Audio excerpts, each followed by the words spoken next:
During times of stress, difficulty, anxiety, it's important for us to have some strategies or some ways to cope. Some of the things you can do are designed to help increase the amount of control you have in your life. So it takes you out of that place of stressed, worried, concerned. Maintaining some sense of balance in life comes from devising a plan. Plans are helpful because they give you a sense of control. And so even just looking at your day and saying, what are the things I want to accomplish today, or what are things that I can do today? So then it gives me a greater sense of I have control over my day, rather than I'm just lost with nowhere to go, nothing to do. I've got to keep social distancing so I can't see anybody or talk to anybody. Or instead of focusing on all those things you can't do, then make a plan. And in that plan, find some common elements from your normal day-to-day routine.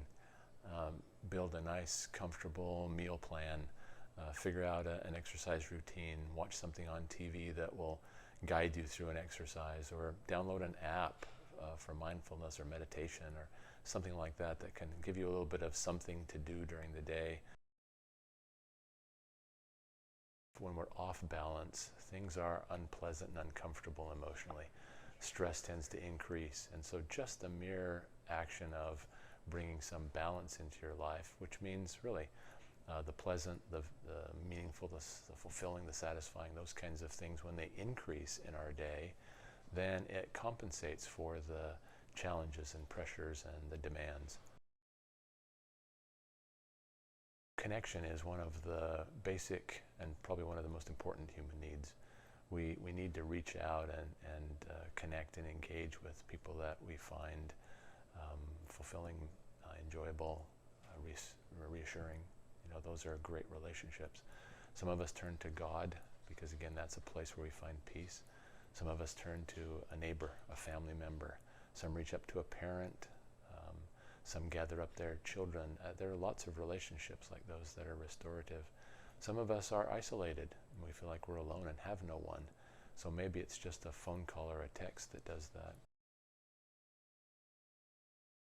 In the world today, we often hear the mind-body connection, that things that occur in our head affect the rest of our body. So how do we take care of ourselves? Well, you know, good nutrition is a staple. It's just a hallmark to eat well. The more that you graze, the more that you eat junk, the more that you get caught up in sugary things, those will just, again, intensify the discomfort of your body. And you'll do better when you have regular, consistent meals. Sleep patterns, same kinds of things. Stay up late, get up late, adjust your routine. Again, what your normal was going to bed at a decent time, waking up at a usual time. So keep a routine when it comes to your sleep patterns. Body needs to move. Physical activity is essential. And I like to say physical activity because when we say exercise, most of us are like, oh, I don't like doing that. And so just physical activity, get up, walk. A fun little thing just to kind of check off the list and give yourself credit for is take the trash out. Gather up your trash, walk outside to the dumpster, throw it in and say, hey, look, I got a physical activity routine. And then you take the burden off of feeling guilty for not doing something. One of the things you want to try is really unplug. Turn the TV off.